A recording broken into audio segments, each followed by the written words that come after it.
The Benjamin Dixon Show is only possible with listener support. Go to www.patreon.com/The BPD Show.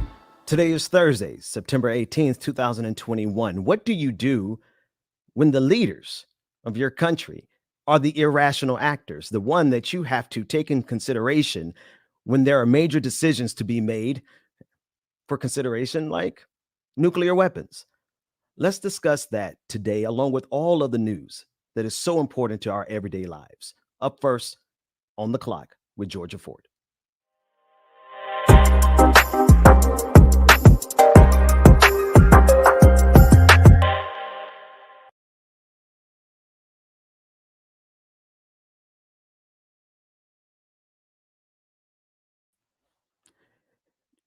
Sister Ford, we don't have your audio running at this moment. And so I know we want to obviously give you an opportunity. It is 2021. We're in the same problem with Zoom that all of our elders have.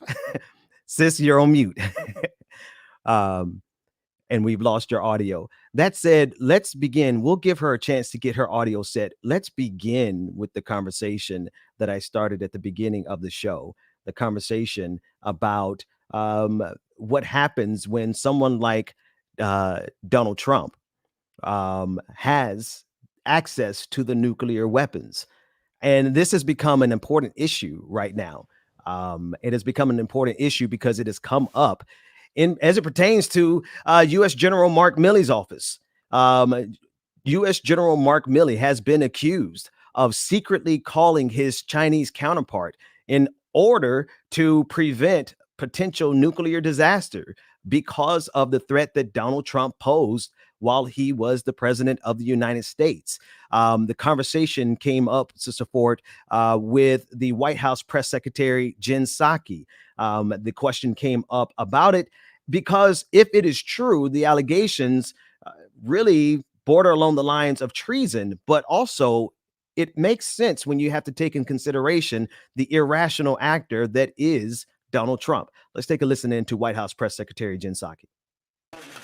The Office of America's top general says there were no secret calls to China over concerns about former President Donald Trump.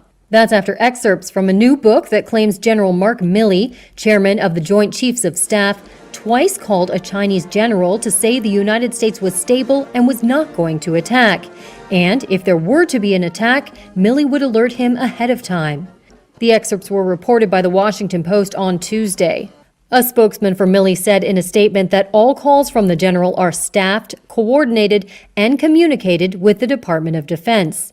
President Joe Biden on Wednesday was unwavering on Milley's leadership. I have great confidence in General Milley. The book, titled Peril, is by journalists Bob Woodward and Robert Costa, who said they relied on interviews with 200 sources. It's due out next week. In an interview with Newsmax Tuesday, Trump, who named Milley to the top military post in 2018, called the story fabricated, but said if it is true, it's treasonous. If it is actually true, which is hard to believe, that he would have called China and done these things and was willing to advise them of an attack or in advance of an attack, that's treason. Republican Senator Marco Rubio called on Biden, a Democrat, to fire Milley immediately. Congressional aides told Reuters that Rubio's call for Milley's ouster had little support among Senate Democrats.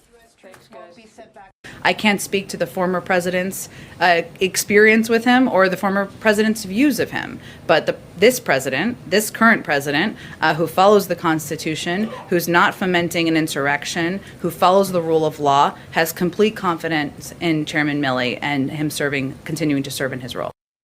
So, Georgia, this is an interesting, it's fascinating for me because I've studied international relations and nuclear deterrence, and I always really was concerned about the irrational actor that Donald Trump was as president, as commander in chief, and still is.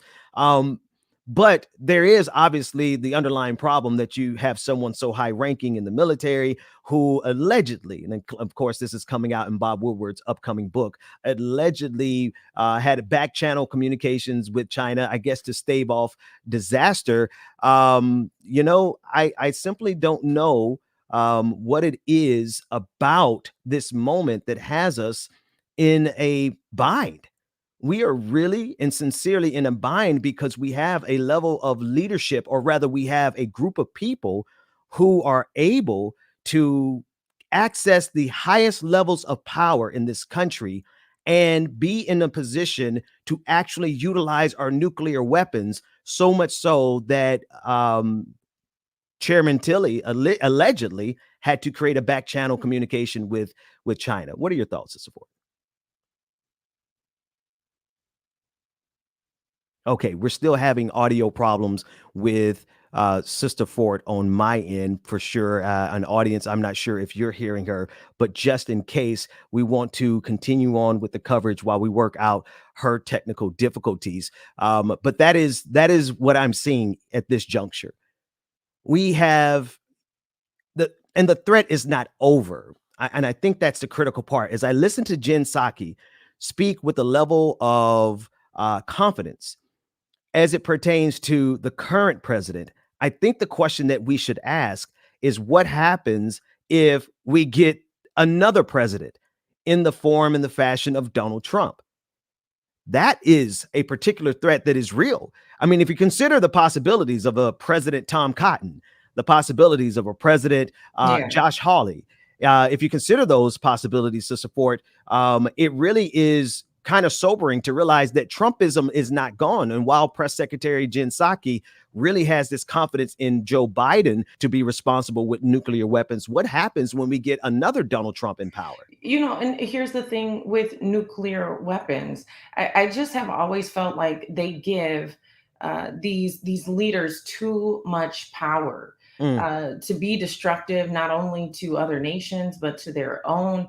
I mean, when you have in a closet somewhere uh, these weapons of mass destruction that are capable of not only harming entire cities and countries, but then also think about the damage that causes to our environment. Right. And so it just feels like, why at this point should anybody have these types of weapons? It's too much power. Absolutely.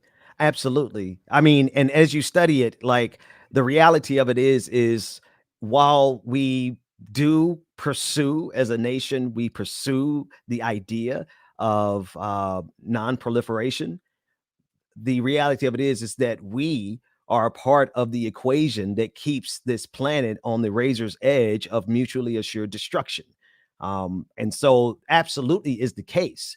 What you're saying is that this is too much power to have in the hands of a single individual, especially when that individual can be the irrational actor that is Donald Trump. Now, whether or not this is treason, whether or not it actually even happened, right? It's being repudiated, it's being disputed. Donald Trump is even disputing it. I think, though, the fact that Donald Trump is disputing it so badly or so vehemently is because of how it reflects on him as the irrational commander in chief, the one that the Joint Chief of Staff had to take precautions to ensure that the man-child that was negative 45 did not end humanity in a temper tantrum, leaving the White Yeah. Well, and let me ask you this, Ben. In what case does it make sense for a country to use a nuclear weapon? Like, at what point do you sit there to yourself and say, yeah, this is a justified time to deploy a missile that could kill an entire city? Yeah. At what point is a good point to use that? You know, if the aliens that are invading us have made it clear that they are belligerent and they want war, then perhaps. But short of that, the issues that have led to us arming ourselves to the teeth, to the tune of being able to destroy humanity 10 times over, if not 100 times over, that did not come because of an existential threat. It became because of the greed that drives this system. So the direct answer to your question is there is no reason to use it that we have encountered thus far. Everything else is in science fiction. Yeah, yeah. Well, and I know that you're going to go deeper on this issue a bit later, but before our time is up, I do want to give folks an update from Minnesota. The conviction of a former Minnesota officer has actually been overturned. This happened in the Supreme Court yesterday. Some of you guys may have been following, even before George Floyd, there was a woman by the name of Justine Ruszczyk who was killed in 2017. She was an Australian woman. This did cause international outrage, this incident that happened in 2017. She was killed by a Somali American officer by the name of Mohammed Noor. Now, he was convicted on second-degree manslaughter. He was also convicted on third-degree murder. But that third-degree murder, that more severe charge, which ultimately resulted in him getting that 12-year sentence, that's been overturned. So now he's got to go back in for sentencing to be resentenced. I've spoken with legal experts here who are saying that because that more severe charge has been overturned, and he's only convicted now of second-degree manslaughter, he could be released as soon as October. And the reason why it's so significant to pay attention to this case, if you guys followed along with the Derek Chauvin trial, this was the case that prosecutors cited frequently in trying to lay the foundation and to use it as a legal precedent for why they could charge Derek Chauvin also with third-degree murder. And so now that this third-degree charge has been overturned, it absolutely will impact Chauvin's case, because Chauvin, the day he was convicted, the day he was sentenced, he filed appeals. And so he currently has appeals pending specifically on that third-degree charge. And so if this Mohammed Noor case was the legal precedent for justifying why they should be able to charge Derek Chauvin with third degree, now there is no basis.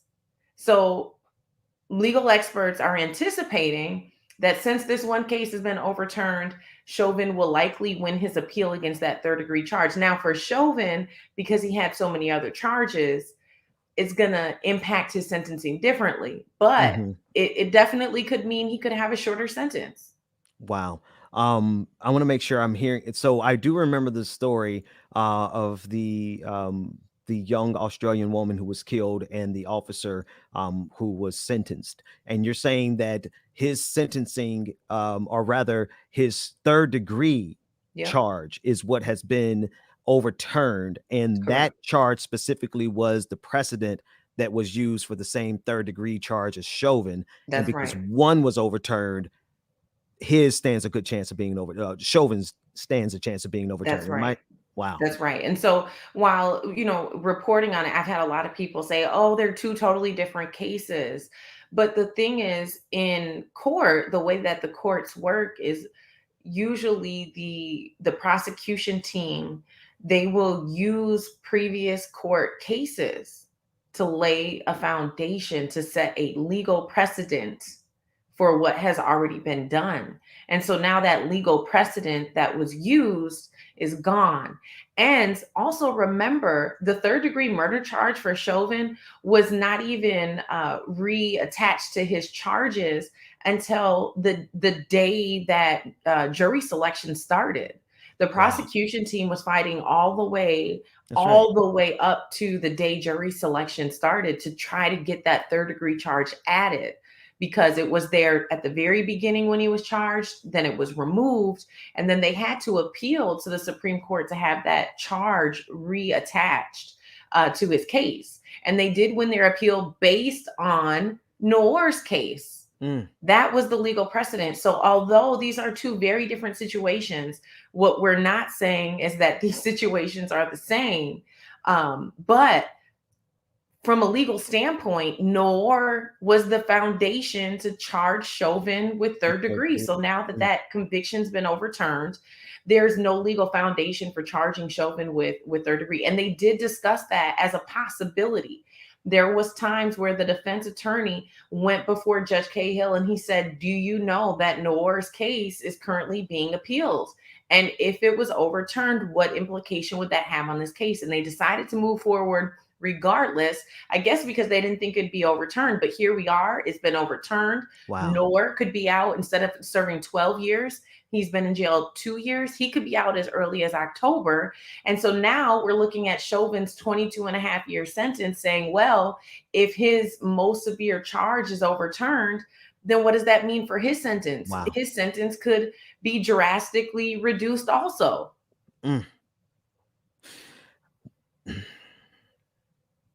This is going to cause, this is going to be a problem because we're not done getting justice for George Floyd.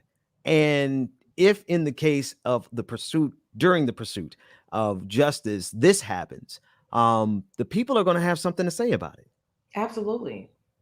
Absolutely. No one was, I didn't see anybody who felt that 22.5 years was severe enough.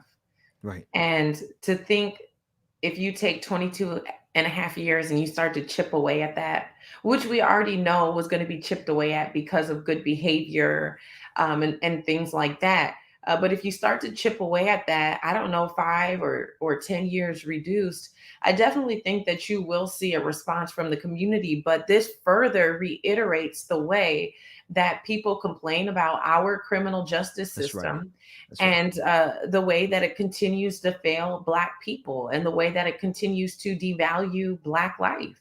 Right. That's exactly right.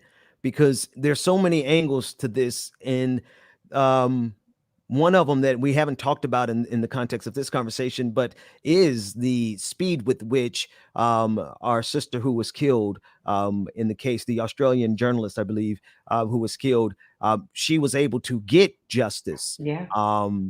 And the dynamics of it are obviously screaming out loud to us. But even in the case of that complication, we're still faced with the grimmest of realities that Derek Chauvin may possibly have a reduced sentence, when you're right, Georgia, 22.5 years was woefully insufficient.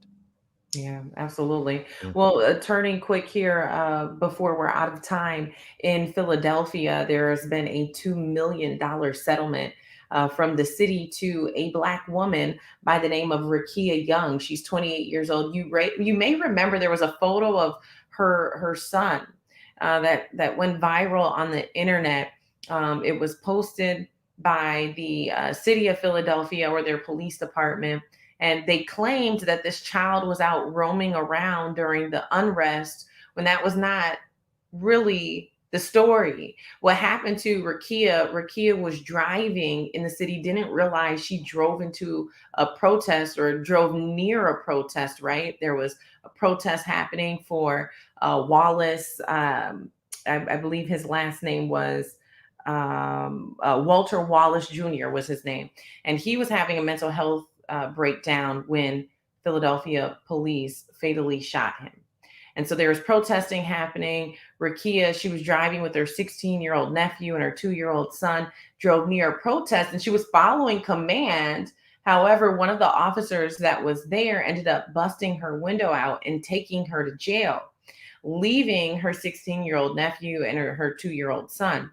And so when her son was found, he was found roaming in this unrest by himself. And so now she has been awarded a $2 million lawsuit. Wow. But this is after so much trauma that she's had to endure, when this situation really just never should have happened. That's right. That's right, George. I remember. And I think we have some of that clip, and I want us to play some of that, David, because I remember this. And I think a lot of people, once you see the footage, and those, forgive us to those who are listening, to the listening audience, but the video really stands out, as along with the propaganda that came from the police department immediately afterwards. David, let's run that clip. I'll never forget what those officers did to us that night. It was October 27, 2020. In this cell phone video, you see Philadelphia police officers smash the windows of Rakia Young's car. The officers then violently yanked Ms. Young and her nephew from the vehicle and physically beat her and him in the street, causing significant injuries. Ms. Young's son was also pulled from the vehicle by the Philadelphia police officers and taken away from his mother. What happened to her was unconscionable and should never happen to any citizen in the city, and officers involved were being disciplined, and we had to pay up for what it is that happened to her. The city will pay $2 million to settle any claims. Philadelphia police tell us 2 officers were fired. 14 others are now awaiting disciplinary hearings. However, this does not end the story. It continues with a lawsuit filed by Rekia Young and her attorneys against the National Fraternal Order of Police. The NFOP posted this picture to social media of Rekia Young's son in the arms of an officer that night with a caption that reads in part, "This child was lost during the violent riots in Philadelphia, wandering around barefoot. We are the only thing standing between order and anarchy." All of this was done 1 week before a contested national election in order to advance the political interests of the NFOP. For them to portray me as this type of mom who wouldn't know or care what her child was while chaos was happening, all around was very hurtful. As for the officers involved, Rekia Young and her attorneys want the district attorney to prosecute them. What kind of charges do you want the district attorney to file against these officers? Aggravated assault, recklessly endangering another person, simple assault. This was nothing more than an attack that would be perpetrated by any random street thug. You know, what bothers me though is you have this woman here who has to ask that these charges be filed. That's right. When in most cases, that is the role that the prosecution just inherently takes. That's right. Except for in the cases of when it's the police. We can't expect the system to investigate itself. The system is not going to see anything that's happening within it as an anomaly. It's going to treat it as it is. These police officers are tools of the system. The behavior that they have towards and their disposition towards the people is the exact behavior that this system needs them to have towards us. This is not a mistake.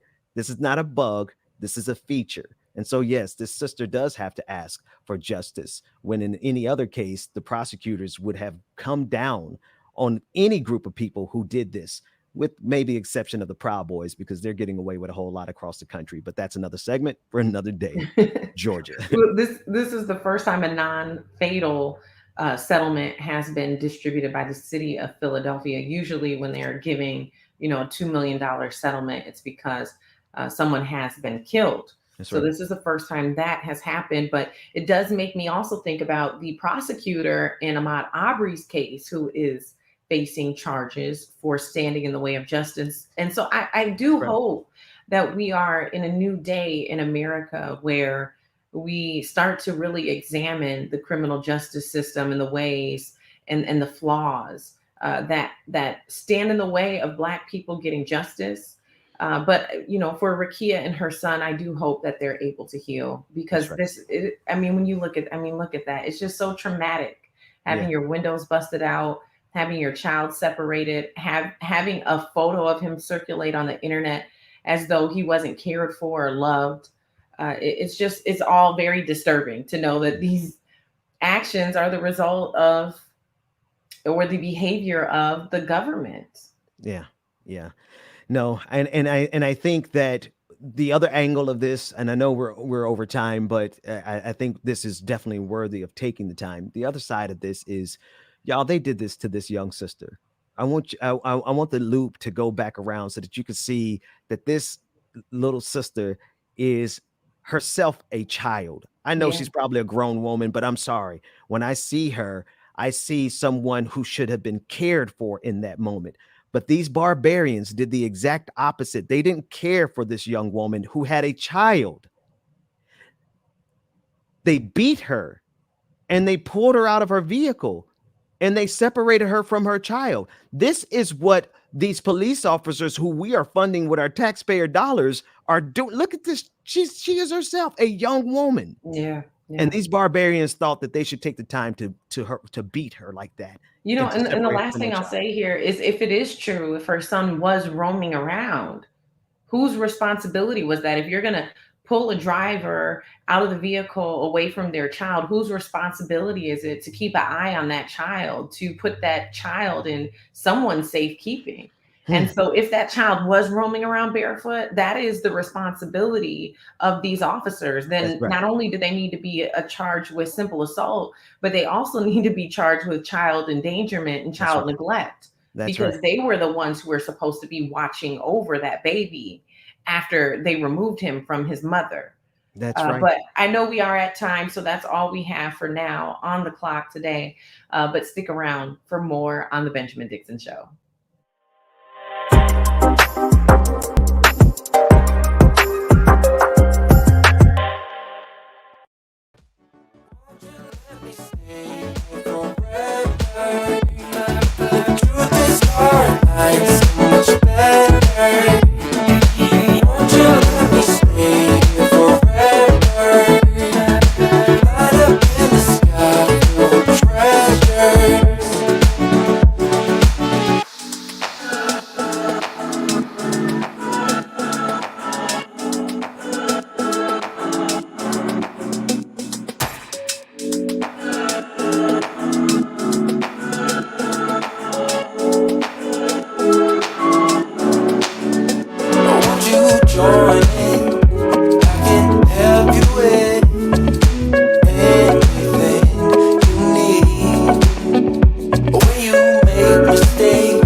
Shout out to everybody this morning. Welcome y'all. Come on in. Shout out to my sister Georgia Fort.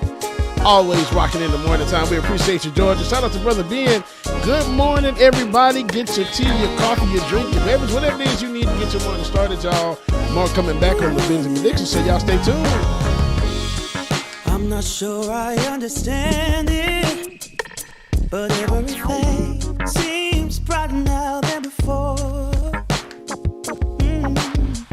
I don't know why I feel this way, but every time I hear your name, all my worries disappear. Yeah. Good morning, y'all. Missed y'all too. Even though I didn't do nothing at all yesterday but sleep, it felt good. Didn't get as much sleep as I wanted, but it was sleep nonetheless, I guess. Good morning, y'all. Good morning, y'all. Come on in. Come on in. Courtney, good morning. Lily, good morning, y'all. Nat A. Sandy, good morning. Cardi Wynn. Jill Potts, good morning. Sis Dragon Daddy, what's going on? Brother Chuck Diesel, good morning, y'all. And I don't fall in love so easily, 'cause I don't wear my heart up on my sleeve. Yeah. Alicia, good morning. Starshawn Sun Dragon, good morning to you. Truth the Dragon, good morning. On and it goes. Good morning. The Pioneer, what's going on? Afraid not. Good morning, y'all.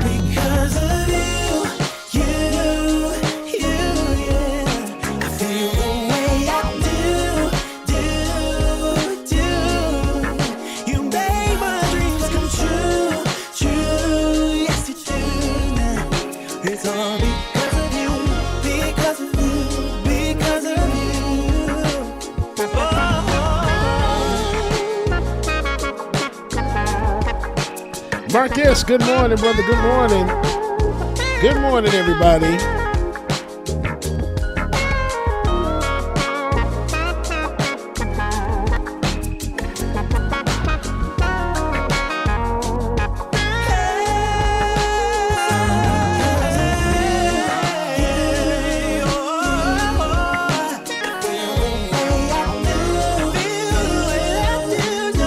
Magdalene Moon, good morning.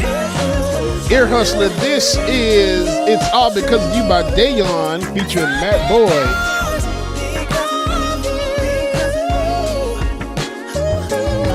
Lou Kang, good morning, Lou.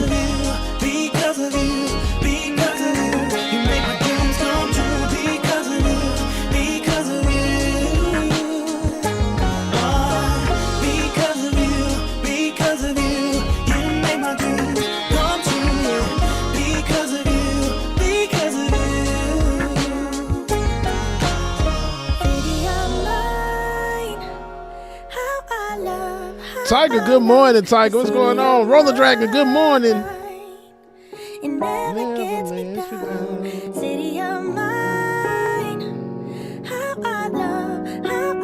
Brandy, good morning, good morning.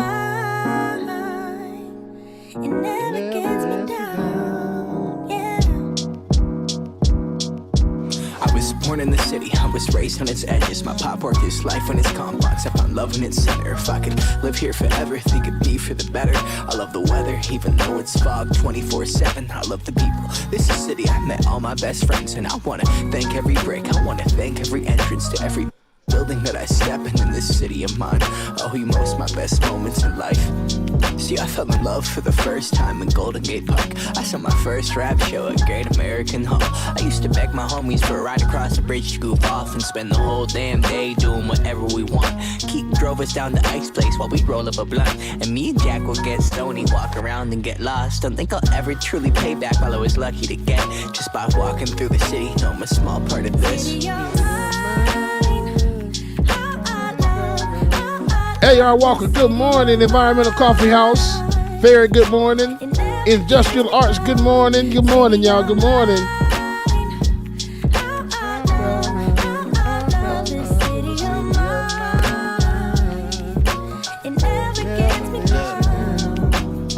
I never really had a place to call my own, so I travel and I roam till I find that. But I'm full of adventure. So all right, y'all. Y'all welcome back to the screen.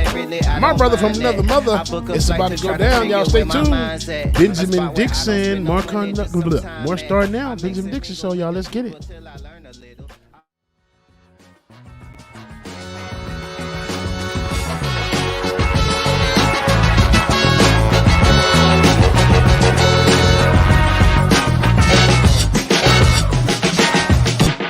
The Benjamin Dixon Show is only possible with listener support. Go to www.patreon.com/The BPD Show.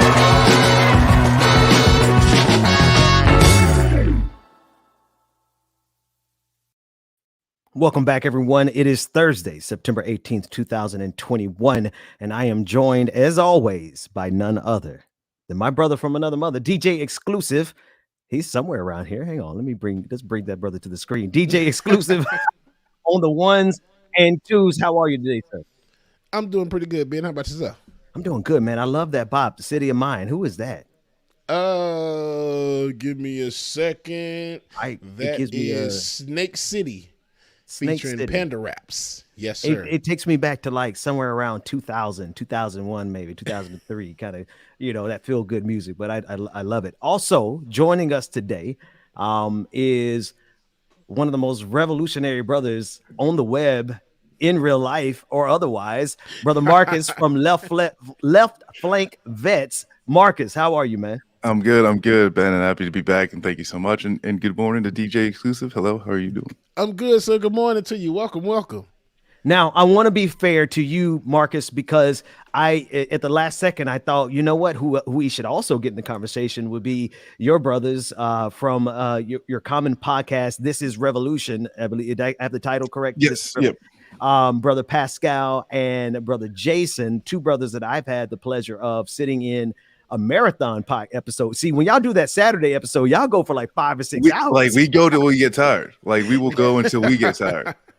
And so for the audience, because I want people to understand that while we do engage in the spectacle, the glitz and the glamour of the lights and the motion graphics and all that kind of stuff, I want the people to understand the root from where we derive everything that we do.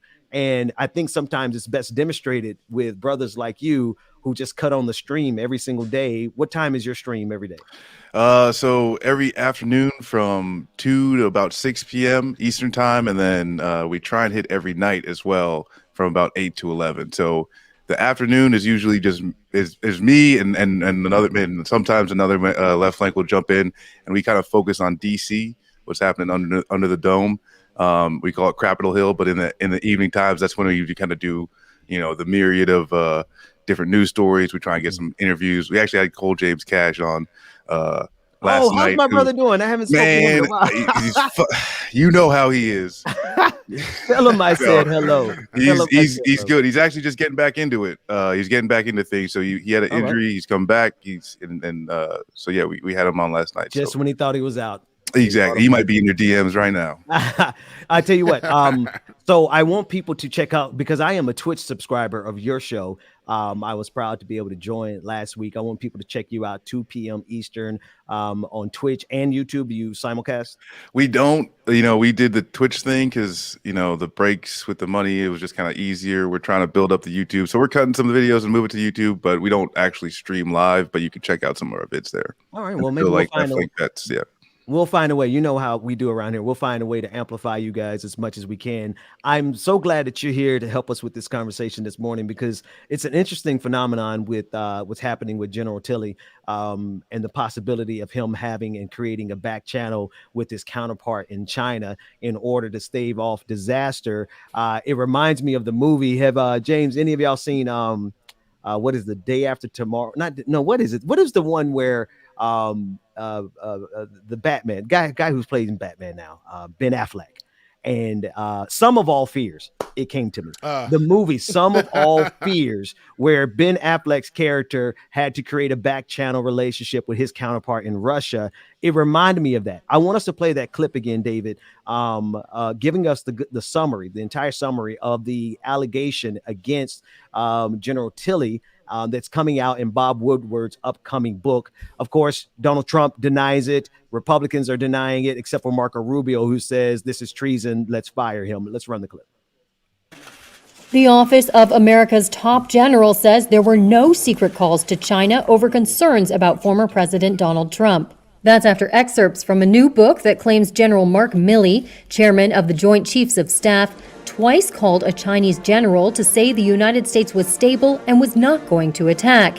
And if there were to be an attack, Milley would alert him ahead of time. The excerpts were reported by the Washington Post on Tuesday. A spokesman for Milley said in a statement that all calls from the general are staffed, coordinated, and communicated with the Department of Defense. President Joe Biden on Wednesday was unwavering on Milley's leadership. I have great confidence in General Milley. The book, titled Peril, is by journalists Bob Woodward and Robert Costa, who said they relied on interviews with 200 sources. It's due out next week. In an interview with Newsmax Tuesday, Trump, who named Milley to the top military post in 2018, called the story fabricated, but said if it is true, it's treasonous. If it is all right, so we don't have to hear more from Donald Trump himself, but Marcus, I want to get your immediate response. Like, I see it being possible to be true, and while it may sound treasonous, I'm kind of glad that somebody thought enough about humanity to do it, Marcus. No, and this is something where so Psaki let the secret out a little bit yesterday. These quote unquote back channels, this is diplomatic efforts. This is probably harkening back to when they first started negotiating and letting China back into the economic world stage. That's probably when some of these, diplomatic channels, in which it is, right? If a general can talk to another channel, that's actually diplomacy, Right. So they created those as kind of fail safes, especially too when you start getting Red Scare, where the most that you can do to just keep the peace, and like legitimately world leaders are fearful of nuclear rockets going from, having somebody else to make a phone call to say, no, our leader's just angry right now, chill, is, as I potentially saved a lot of lives in the past, and potentially, it could have done it with the Trump case. So this is something that happens. It's it's already exists, and yeah, at the end of the day, like I kind of see no problem with it. I'm not a big fan of General Milley, or the military, which I'm a vet, right? Yeah. But at the end of the day, having people be able to pick up a phone and talk something through versus a nuclear strike. Absolutely. Absolutely. And that's the absurdity of the moment, man. That's why I wanted to get you in the conversation as a vet from the left, right? Left flank vets, Yeah, obviously. it's in the name. It's there in the name, but it's also saying like you have served this country.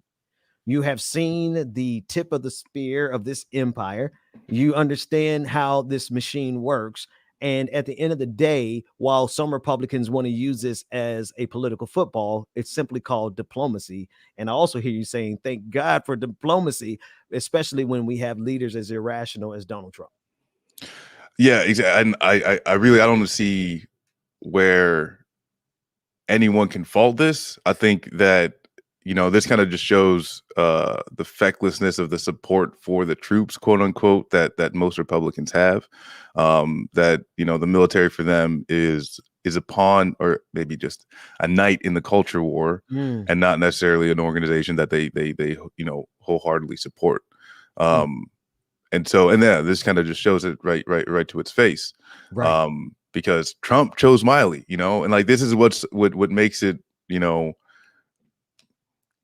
a little bit more confusing and hurtful to their narrative is that Trump chose Miley and Biden kept him on. Yeah. Which, I guess, it speaks to the consistency of this military industrial complex across administrations, right? Yes, absolutely. But I mean, it confuses this whole thing because that's Trump's boy who said, listen, we just need to cool the waters a little bit. And now, you're getting to this type of thing where Republicans should be asking themselves, what did we do by enabling this person? That's right. Not should we punish the people who were preparing to stop him from doing something. That's it. Just insidious. That's like, I don't know how else to see this other than they're just trying to play culture war games. But with this thing, it's just really messed up. Well, so that's the thing. Thank you for striking at the core of the absurdity. The absurdity is the fact that Donald Trump got into power in the first place. And the secondary, Donald Trump is the symptom. The primary absurdity is the fact that the path to power in this country is through white supremacy, greed, and bigotry. And Donald Trump was just the master of those things. And so if we are going to actually be concerned with this country, and this is the thing, Marcus, I want you to chime in on real quick.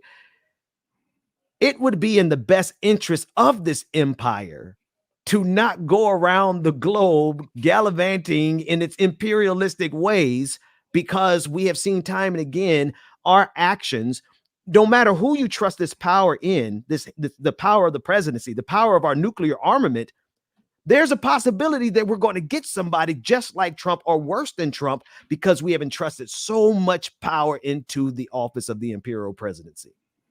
Yeah, and this is something, a little bit of background too is like after I was, left the military, I staffed a member of Congress for a little bit, and like this is something that is like it's baked into the system, because we say war is a racket. It's a book and a speech by General Smedley Butler, and so this is way before Eisenhower says, for World War I, right? This is before Eisenhower is talking about the military industrial complex and coins that phrase.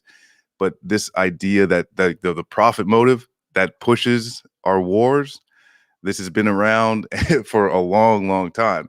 And especially you just have to like see that, I think a lot of things too is like that last drone strike, that over the horizon that just killed a family of a man that was bringing people water, and we talked about this a lot yesterday. This is how the military operates. Yeah. They saw a white car talk to, what they said was the ISIS, went to an ISIS compound. That's just what they said. And next thing you know, they saw a weighted down vehicle. And next thing you know, there's drone strikes happening and kids killed. Like that's the baseline. And it only gets worse as you go up. And so I think people do need to understand that. Yeah. Like when you say General Miley going from one to another, it shows you how seamless the military-industrial complex can keep in control. And at the end of the day, Lloyd Austin, board of Raytheon, and General Miley is just going to be on the future, right? If it's not Raytheon, it'll be Boeing. If it's not Boeing, General Dynamics. Like these countries need to be nationalized. We need to have the ownership of these things that make warfare happen, and we need to be more into the decision of it. But so what I don't mean to interject, but what you said right there was high key revolutionary. But if we really pause and think about it, doesn't it only make sense, Marcus, that if we can own our post office, we should be able to own our military. And we don't.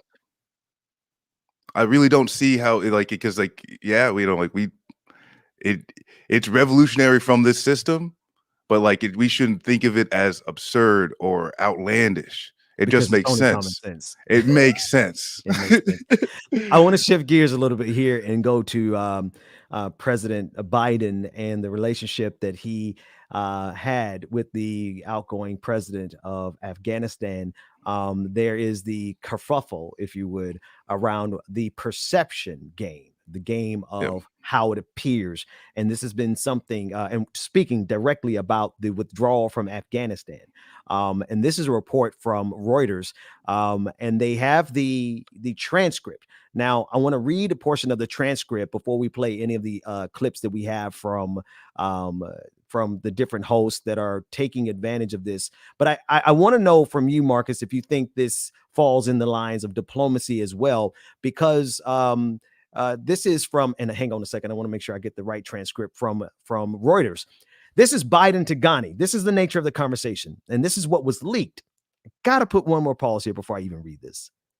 This is a high-level transcript between the president of the United States and his counterpart.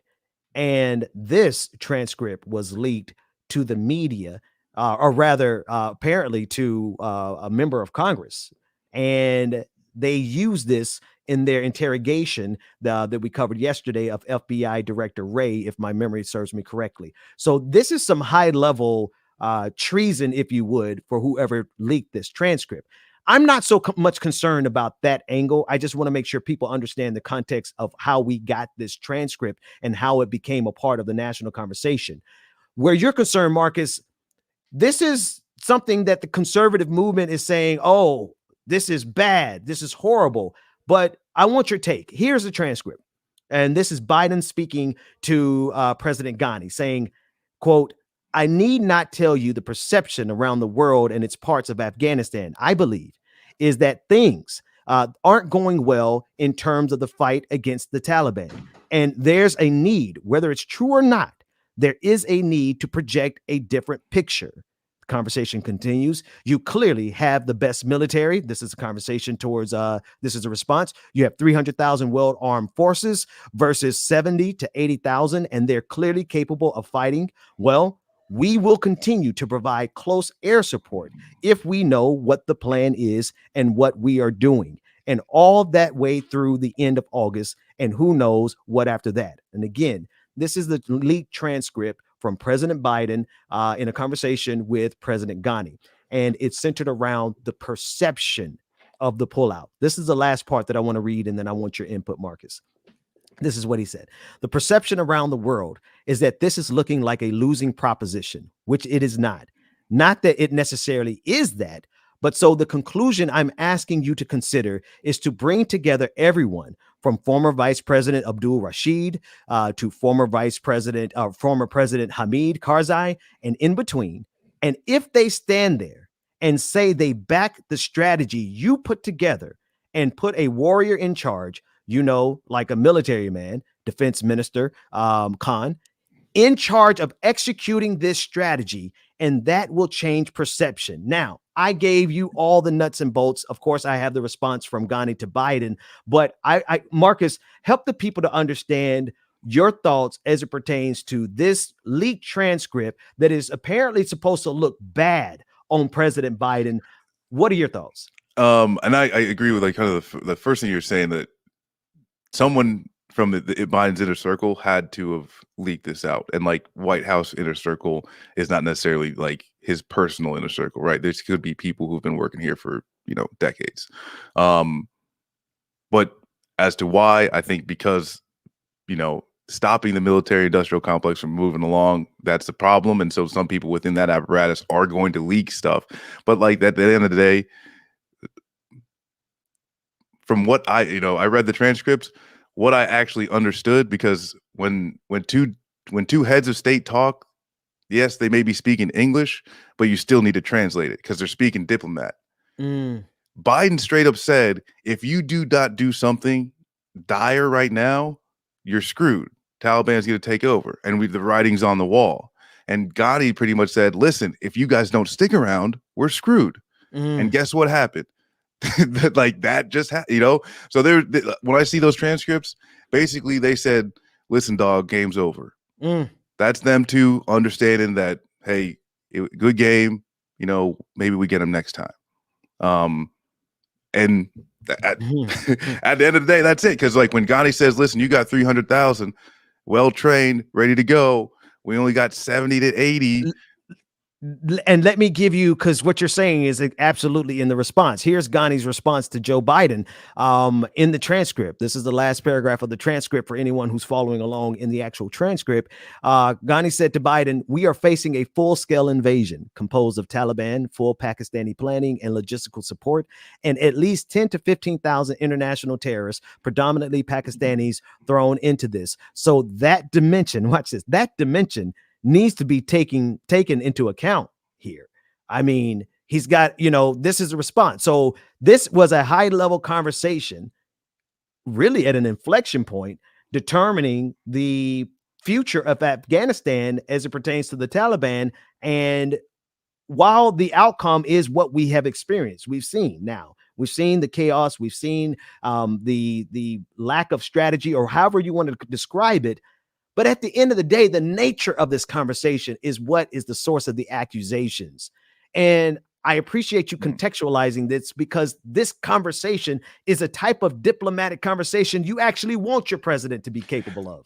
Yeah, because I think the only way this goes, right, because there's a whole lot of talks, right, but we got to understand, by the time this phone call happens, the Taliban is really in control of Afghanistan. It's only a matter of time, right? By the time they're having this talk, it's an understanding that it's only a matter of time. You see some of the intel reports, and even who's an Anthony Blinken had even said, like, well, we just thought it was going to be a year, right? Like, instead of a few weeks, but they knew it was going to happen. It was only a matter of time. And so that conversation was kind of like oh shit, this chicken's about to be done. Yeah. And we haven't even set the table yet. That's right. They got caught with, in a way, they got caught with their pants down. But also, I actually think, again, that the Taliban being unable to be rooted by the United States military over the course of 20 years really suggests to me that the Taliban was going to be in that position anyway. I don't know what type of show of support that Joe Biden thought President Ghani could put up that would be sufficient to block the Taliban invasion. What are your thoughts about that before we play this clip? Because we have and that's I mean, I guess there's something with like Ghani and even some of the people that Joe Biden was saying is like the United States, we were working with bad people. So that's part of the reason why the government we tried to stand up, didn't work. We didn't ask Afghans who they want in power like we normally do. We found people who were going to be nice to us and engage in our interests, and then we put them in power, and then we propped them up for as long as we could, and as soon as we pulled away, it all falls apart. Funny how that's a vicious cycle, because didn't we help create the Taliban in the first place, and then they became inconvenient for us? And this is where it kind of goes back to where, a lot of people want to have the conversation about, oh, Joe Biden in Afghanistan. But like, I'm sorry, you need to go back. You need to go back 40 years. That's right. We just start talking about actual arming and the things that we're doing now, right? Like arming violent groups because we think it's going to be helpful to our interests in the future. Well, like we see it now, right? We got to see it now. let's do this. Let's do this. Marcus, do you have how much time you got to hang out with us this morning? As much time as you got, man. Oh man. Okay. So what I want to do is we're going to continue the conversation in Like It or Not. Rebecca Azor is out today. We want to make sure all of our team members have a chance to rest and enjoy from the audience. So shout out to our sister Queen Rebecca Azor. We're going to cut over to Like It or Not. We're going to take a quick break, but when we come back, we're going to tackle this from the aspect of the Republican propaganda spin. Right. And you've already said it once in this segment, Marcus, how the absurd thing is that they're taking things that are decidedly good, moments of diplomacy, and they're spinning it to be something bad, which in it of itself is a crippling move in terms of like, how do we survive? The question I want to explore in Like It or Not today, while we laugh and joke about everything else, right? We're going to let our hair down, but how in the world do we move forward as humans when you got people like the Republican Party out there who are turning something that is decidedly good into something bad? That's what we're going to tackle when we come back. DJ exclusive. It's in your hands, brother. We'll be back right after this. Oh, how did that one become muted? 1 second, y'all. 1 second. David muted. There he is. Thank you. Damn it, David. Good morning, everybody. Make sure that you stay tuned. Like It or Not is starting up next. Y'all make sure that y'all stay tuned. Y'all, we got some good stuff coming up that you don't want to miss. And I had to get off camera so I can go get this coffee. And I thought I was going to have it before the show started, but I forgot to plug up the coffee machine. Yeah, so I had to wait. Yeah. Anyway, y'all, good morning again. Y'all, welcome. Y'all make sure that y'all stay tuned. We got some good stuff coming up that you do not want to miss. Good morning, everybody. Good morning, Mama and Daddy. I love you. Good morning, Q. I love you too. Good morning, y'all. Brother Lateef, good morning. It's my time to ride. I'm young, I'm free. Can't nobody take me here and now. It's my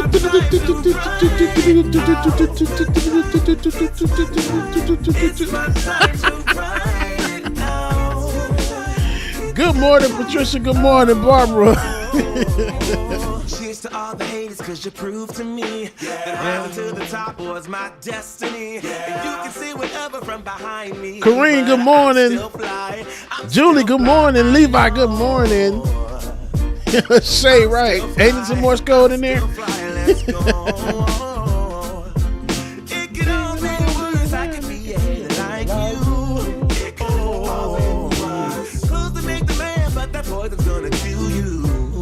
All right, Bionic Chronic. They must call you coffee because the grind is good. I like that.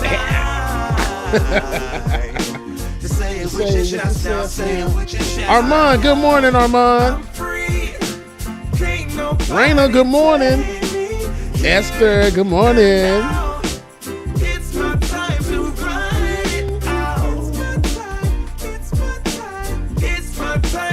Oh, yeah.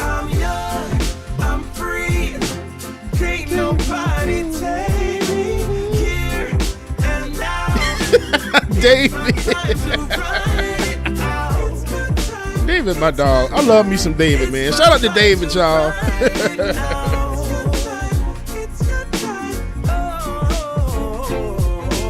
If you're on the bus, say yeah. If you're on the train, say yeah. If you gotta walk, say yeah. Everybody's going somewhere. Barry, good morning. Life has never really been fair. So put your fist up in the air. Say yeah. I'm young, I'm free. Can't nobody take me here and now. It's my time to run. Tell him I need my money right now. Infinite Content, good morning. Brought me the juice, they stole out my crown. Yeah. Sorry to tell you, I know my value. Ooh, it's like 5 different sounds coming from this laptop. Don't waste my energy. I don't got much, don't be wasting all my energy. I keep it tight, don't let nobody. Shout out William Moore. Good morning, sir. My heart is right, don't question my integrity. No, I thought we would be just fine, and I thought your heart was like mine, but let me find out you've been going around throwing shots, running plots. Come on, man. Seven, sweetheart. Good morning, sister. But no need for comparison. And real quick while we're at it, let me go ahead and get rid of some of our new Twitch subscribers, man, and some of our new patrons as well, too. So real quick, drop the music a little bit. We have Travis F., who increased their pledge and commented, Georgia Ford is the bomb. Yes, she is. New Twitch subscribers, we have Boondocks Dragon. We have Semi-Lynn the Con Dragon, who gifted 6 community subscriptions. Mimosa Dragon, who gifted 2 community subscriptions. Yoko Rai 0071, who gifted a community subscription. And our community completed a level 2 hype train, contributing 10 subs. That's dope as hell. JN Lee 1981 gifted a subscription to Dutch Antifa Dragon and to Present Me with Logic. And lastly, the Chicken Fried Dragon gifted a subscription to Mr. QJ. So if you want to, if you have not already, patreon.com/psychonaut, patreon.com/psychonaut, or patreon.com/the BPD show. Make sure that you join. Access to exclusive content, patron parties, which are like the bomb because I'm there, yes, and Rebecca pops in every now and again. And, you know, just, it's an awesome thing, man. Join now, patreon.com. You don't want to miss it. Y'all go ahead and do that thing, all right? And shout out to Sandy for the $20 super chat. Sandy, we appreciate you and love you. Tell him I need my money right now. Brought me the juice, they stole out my crown. Sorry to tell you, I know my value. That's what I said. Tell him I need my coffee right now. Okay, y'all. I have a joke for y'all. I'm going to push the envelope this morning a little bit. Okay. They're going to be so mad, but it's okay because I'm DJ exclusive. All right. What goes in hard and dry, then comes out wet and soft? What goes in hard and dry, then comes out wet and soft? Chewing gum. You nasty buzzards, it's chewing gum. I know she a hot one, but Lindsay's on the feet, and you know I got the socks on. Yeah, I get my pop on. Yeah, I get my bop on. If she needs some good, tell her she can hop on. She know I'm the Told y'all I was gonna press the envelope this morning. Told y'all I was. Shout out to everybody that's on Twitch, Twitter, YouTube, wherever you streaming from, man. Good morning to y'all and shout out to y'all. I just gotta say, I didn't approve. I didn't authorize that one. It was damn chewing gum. It's okay. It's clean. I love it. Let me get myself off the But I'm gonna tell you something else, man. You know what they said about Jesus, right? You know they said that Jesus gathered everybody and fed everybody fish and wine and just had a good time, right? Oh, it was fish and a piece of bread, you know, having a good time. Communion, you know, the fellowship. A fish fry. Basically, Ben, you beat me to it. That's all it was. So Jesus basically had a fish fry. So y'all can't tell me Jesus ain't black, goddamn it. Yo, we heard that joke last night on TikTok. So shout out to TikTok and man, the Looper family, because they are hilarious, bro. I had to do it. Man, y'all make sure y'all stay tuned. Like It or Not is coming up next. All right, y'all.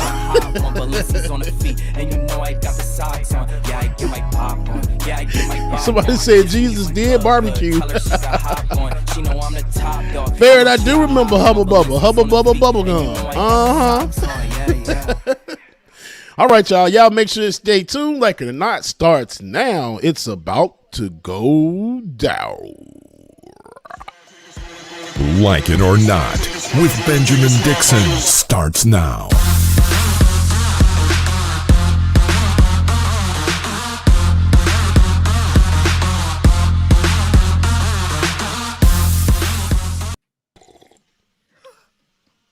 was going to see everybody. Do it, James. Oh, good morning. I got lost thinking about the fish fry, bro. And I'm hungry. Bro, I was thinking about that in my head, bro. I forgot all of that. I am hungry, brother. I'm like, I am not going to be able to eat for a little bit here. And well, welcome to Like It or Not, where we're free to tell the truth and not care who doesn't like it. I am one of your many hosts, Benjamin Dixon, here with DJ Exclusive. It is Thursday, September 16, 2021. We are joined again by our brother from another mother, host of Left Flank. Man, that's not the easiest word to say, but it says so much. Left Flank Vets. Marcus, yeah, how you like we Tilly, were like, yeah. How many? Hey, listen. General Tilly, huh? Listen, let me tell you something. I learned something from one of the preachers down in South Florida. When you say something wrong, you just keep going. You don't stop to admit that you said it wrong. But thanks be to James, who's not gonna let the moment. Strong and wrong. I was gonna wait too. I'm holding on to this one. Okay, strong and wrong, but my brother kept going, and I'm like, I said Tilly. How many times did I say Tilly? Man, that whole first segment. And brother Marcus tried to help me. He was like, well, it's Millie, but Ben is not killing Tilly, so let me say Miley to help him out to understand. He's saying it wrong.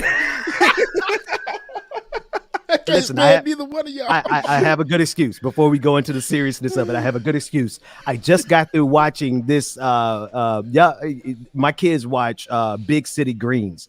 And one of the main characters on it is Tilly. And she's this little adorable little girl who's also kind of sociopathic. She's a little sociopath in the making. And so anytime I get anywhere near Millie, Illy, Dilly, I hear Tilly. Because, but shout out to General Millie, who helps. Is it Millie? Is it Millie? Yeah, I'm gonna keep saying Miley. I don't care too much. Right, Marcus.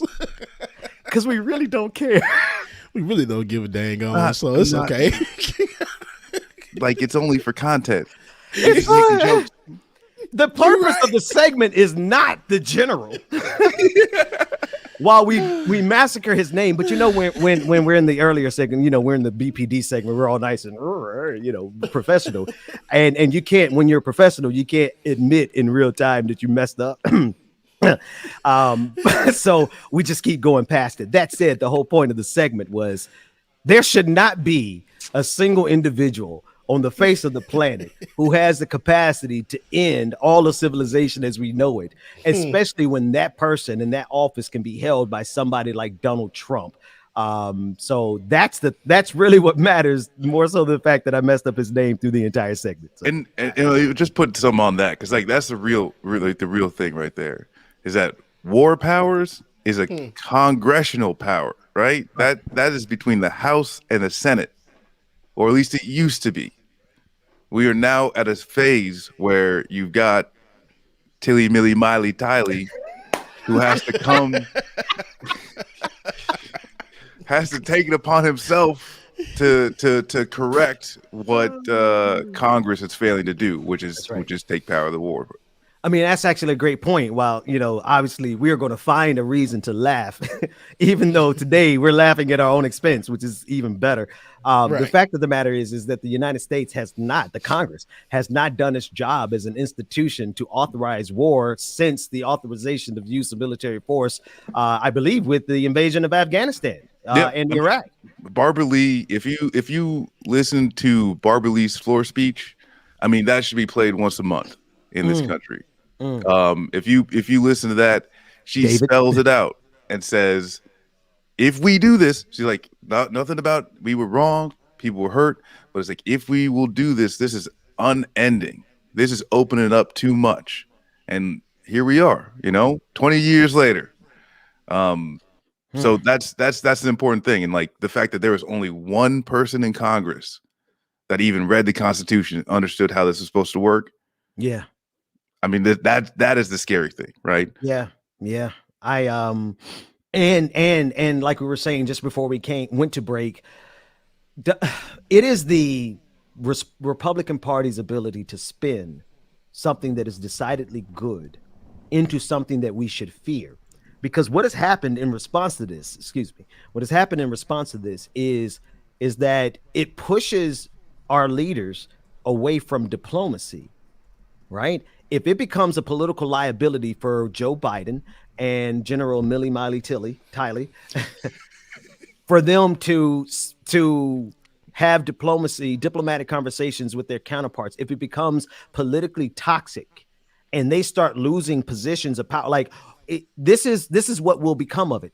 The president who is diplomatic will be seen as the weak president, and the president who is the most belligerent will be elected into power. And then there goes the whole ball game, because, well, like you said, the military industrial complex is just salivating for an opportunity to get some bigger checks. And that's the thing too, is that we can see, like, I will say, Biden makes the right decision, actually, pulling out of Afghanistan, following through with that. I think people need to understand, if we stayed one day longer, then we're not just fighting ISIS-K, then we're fighting the Taliban as well, right? Like, one day longer, Taliban's back in it. But at the end of the day, Joe Biden still ended a war and is still hoping that Congress increases the military budget.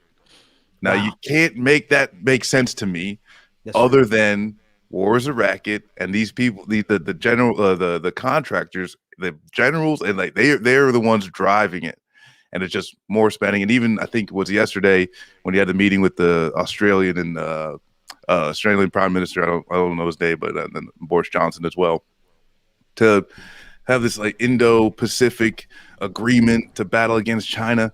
It's like China is including ours, the #1 trade partner for all of those countries. Like, we need to start thinking some things through as far as like what's happening on the ground, and so, yeah, it's all just driven by the military to make bigger checks. Raytheon stocks going up, General Dynamics stocks going up, Boeing stocks going up, and they will continue to. It is,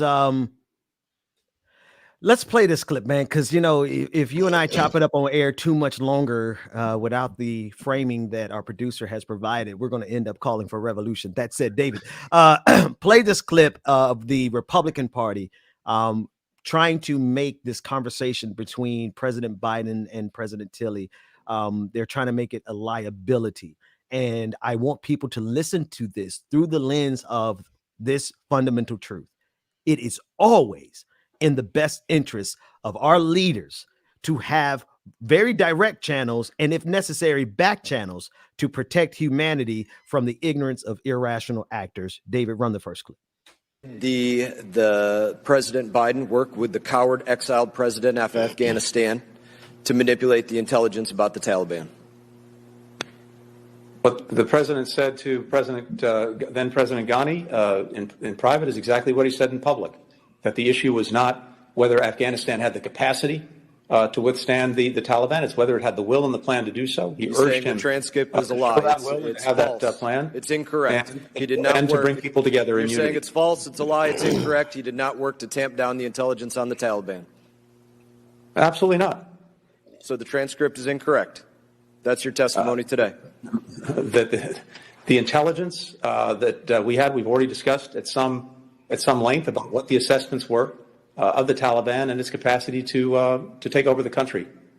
I think that everybody looking for an explanation about what happened and how everybody got it so wrong, how your administration got it so wrong, needs to look at that as the most likely explanation, asking the president to manipulate the intelligence of what was actually going on with the Taliban. I want us to also. Simply put, I do not wish to hear from you. I'm not. Simply put, Congressman, what you said is dead wrong. I don't wish to hear your lies. Manipulation of intelligence. Period. In front of the camera, and you have all been regularly apprised of the intelligence assessments. The gentleman was suspended.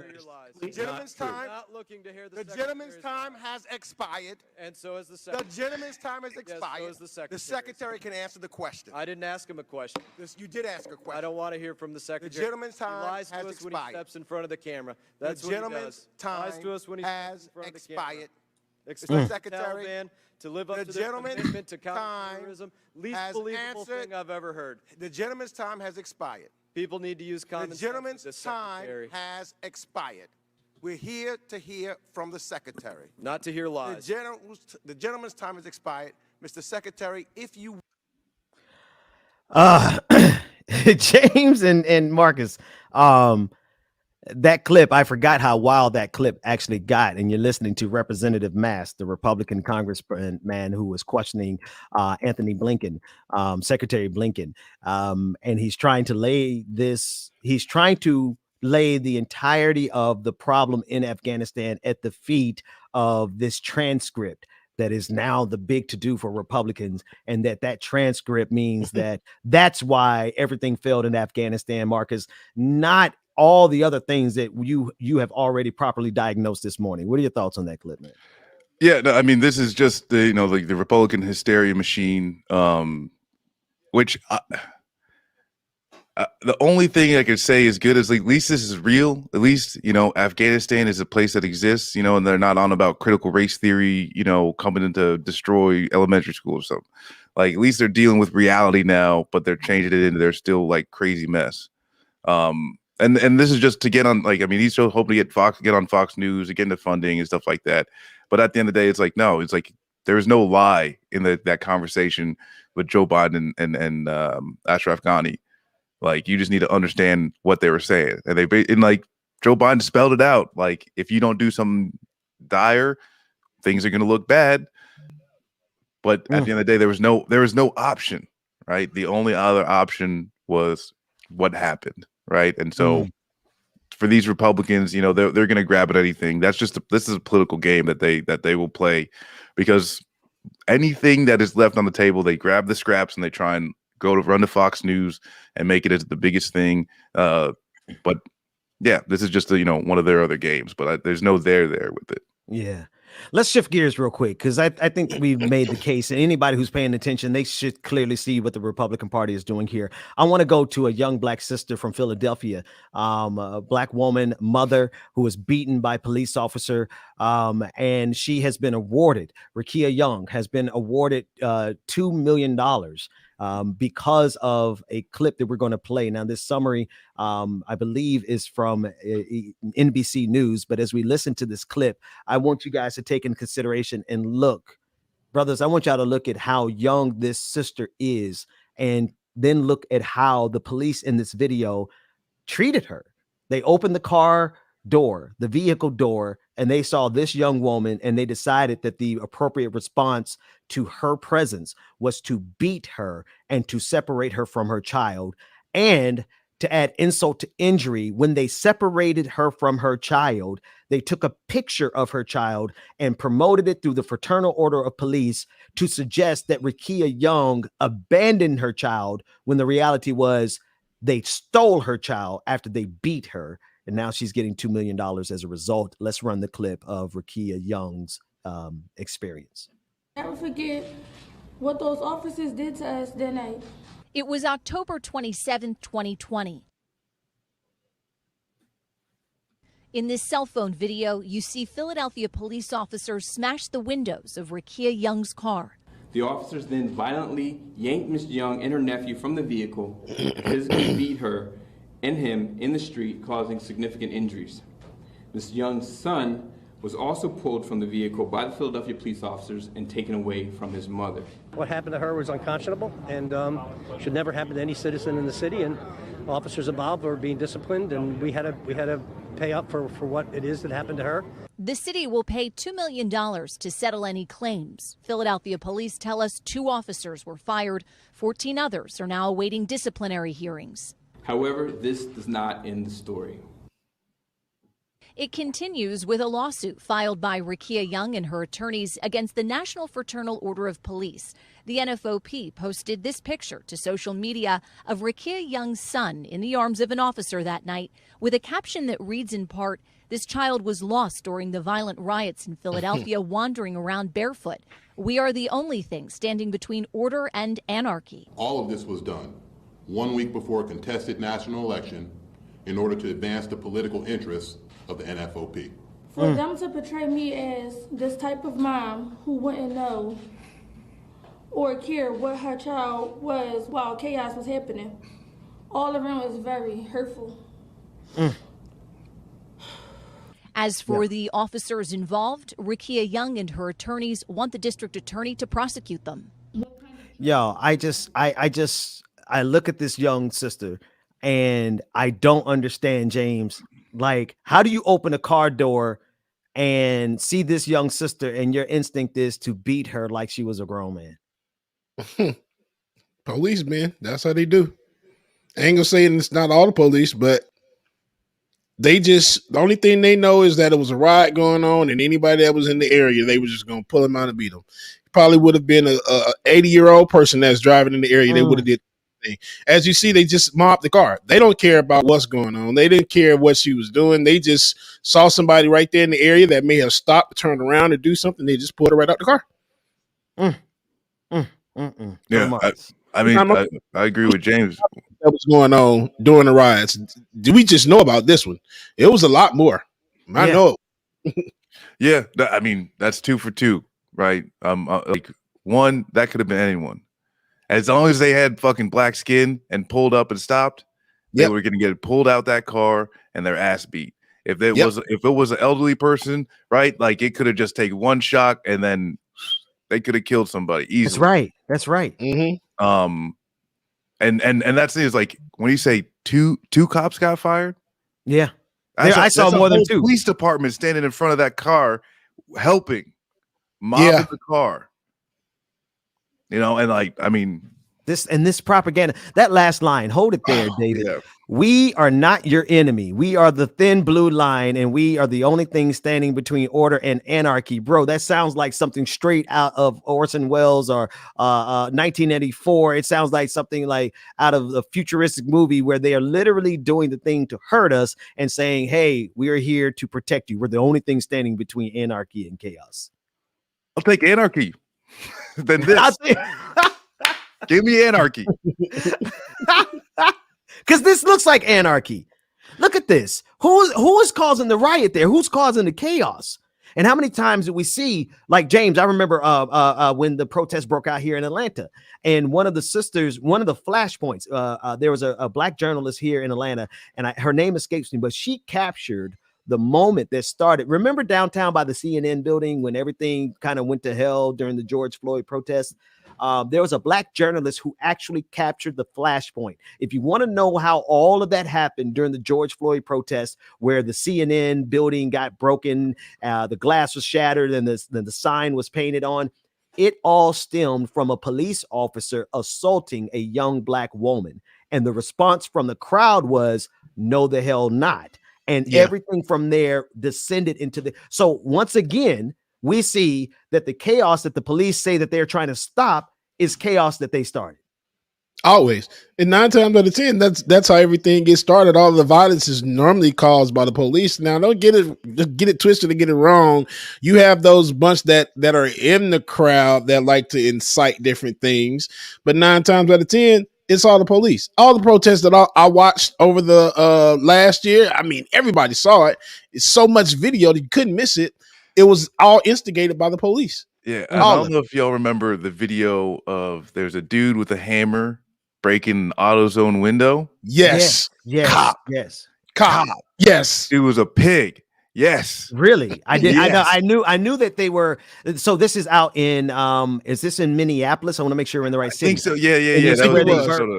This was a city where after they killed George Floyd, that they burned down the precinct. But prior to the burning down of the precinct, there was video captured of a guy dressed in all black with a hammer smashing out the windows of AutoZone. And I knew that they were a provocateur. I didn't know that they were a police officer. Yeah. Wow. Yeah. Doesn't surprise me. And I really think that a lot of other riots here in Atlanta, I really think that some of that stuff were implants of police or otherwise, just to incite that stuff, just to make it seem like the protests were becoming violent. But I'm glad that we are living in an age where technology is a thing and people capture everything. They live stream everything. They're going to TikTok everything, Instagram everything. So you can't sit here and tell me that all these protests were violent because all this stuff was recorded. So I'm glad that we're living in that age now, and I'm glad people are recording stuff. Excuse me. It's so Dang easy it. for us. See, that's why, Marcus. See, this is why I tell people it's like when one person does it, it spreads naturally, and by the end of the show, I'll be dropping MF for this, MF for that. So Honestly, I don't even know which one I said. When you said, "Hey, man," I was like, you were just in the zone, accurately describing using the adjectives that are necessary to describe the insidiousness of the military-industrial complex and the police state. Right? We can definitely put some logic to it if we need to.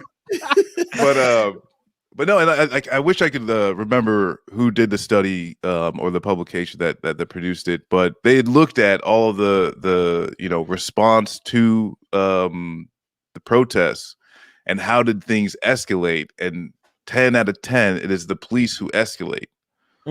First people show up just with water bottles just to stay hydrated, and the cops are showing up with riot gear. Okay, so we got to show up with umbrellas and shields and all these things. Oh, okay. Well, now we're calling the National Guard.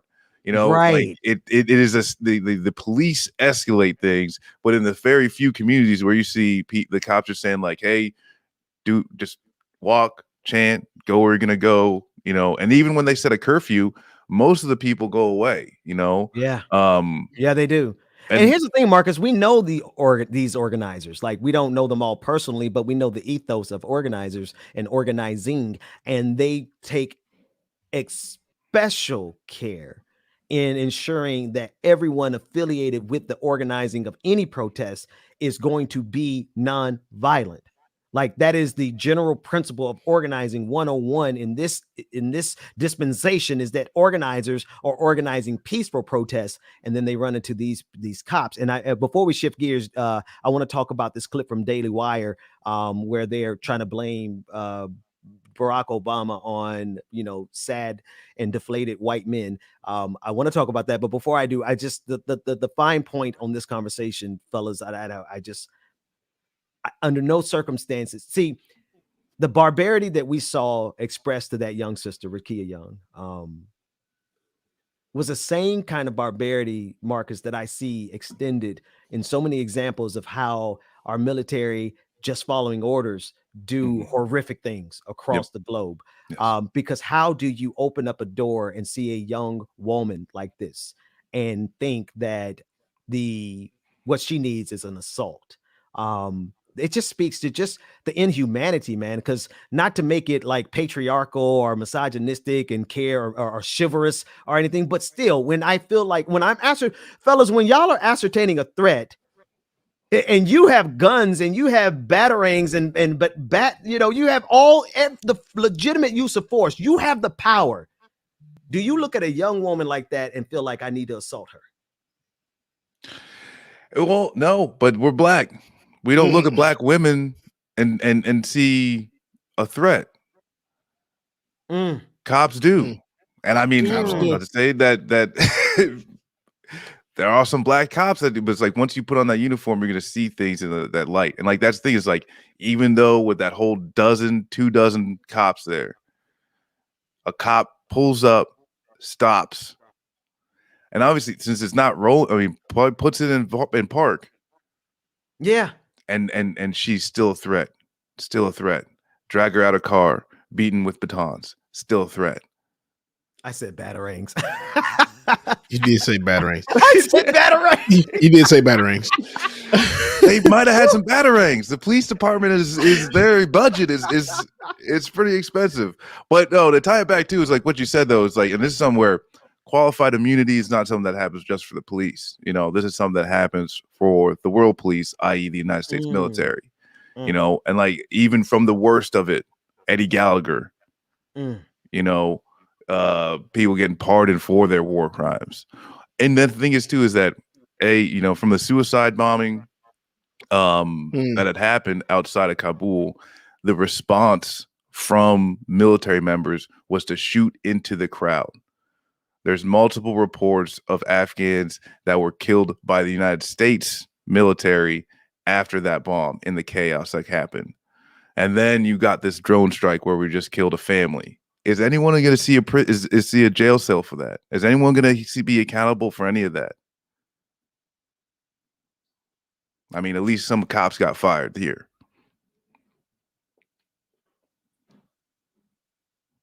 We lost Ben. James, let's take it to break real quick, and Ben's working on coming back. Okay, I got you. Y'all make sure y'all stay tuned, okay?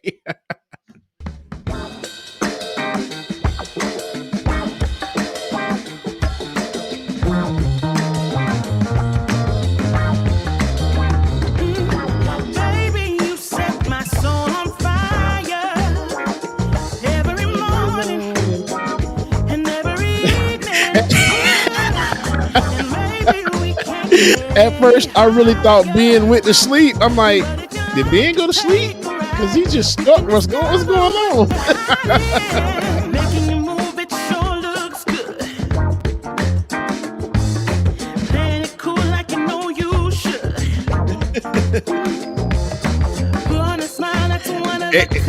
Right, Marcus. Right. Good morning to my Twitch family, Sammy Lynn, the Kind Dragon, Orpheus, I see you, Afro Puff, Progressive Alma, good morning. Rachel Letney, good morning to you, Foster's Killer, I see y'all, very polite vampire. Oh, very polite vampire, I like that. Lawsuit, good morning. Jam Tomb, shout out to Jam Tomb, man, I love you, Jam Tomb. Baby, set my soul on fire.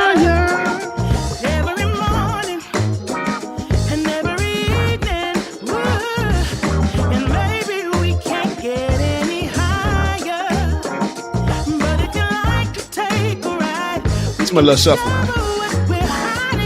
DP, good morning. Good morning, DP.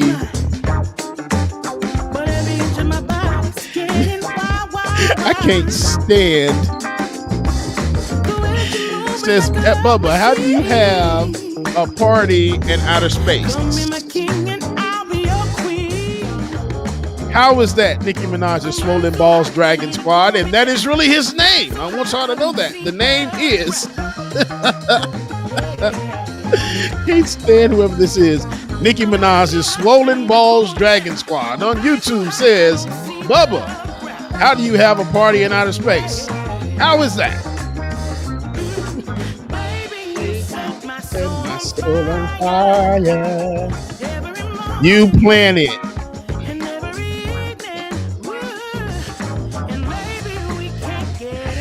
Okay, Chuck needs to remove him from the stream, please. I'm just playing, y'all. That was a good one. That was a good one. All right, y'all, make sure that y'all stay tuned. We got more coming up next. And let's see here. Yes, David, that's cool. Yeah.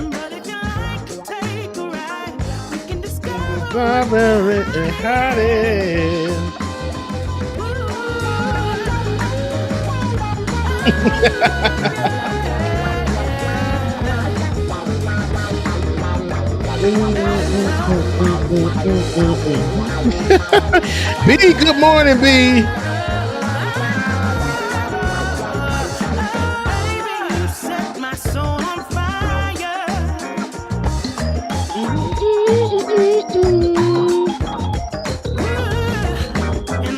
Baby, can get any higher.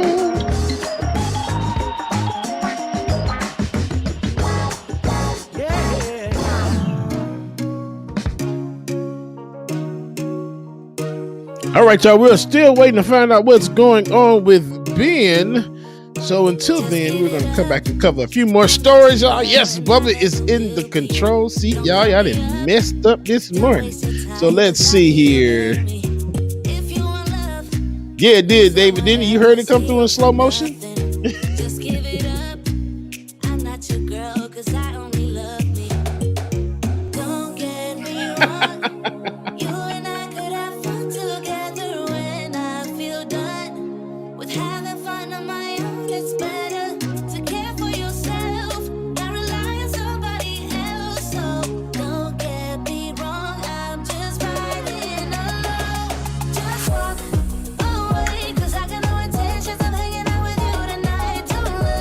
Roll the Dragon, right. Y'all make sure y'all stay tuned. Infinite content, it might be more than the internet today. Oh, Truth the Dragon says, what did they give Elmo? What did they give Elmo before he left the factory? I don't know, Truth the Dragon. What? I'll be so scared sometimes, y'all.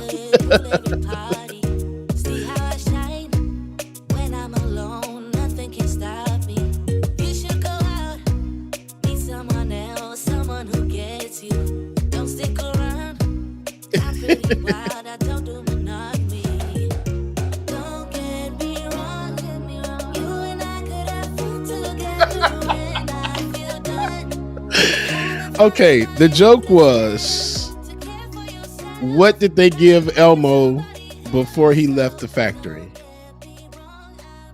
2 testicles.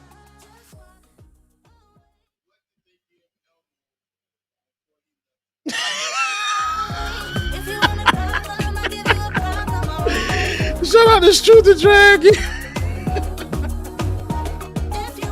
All right, y'all. Welcome back, Marcus, to the screen, y'all. Go jump back into it. Wow, wait.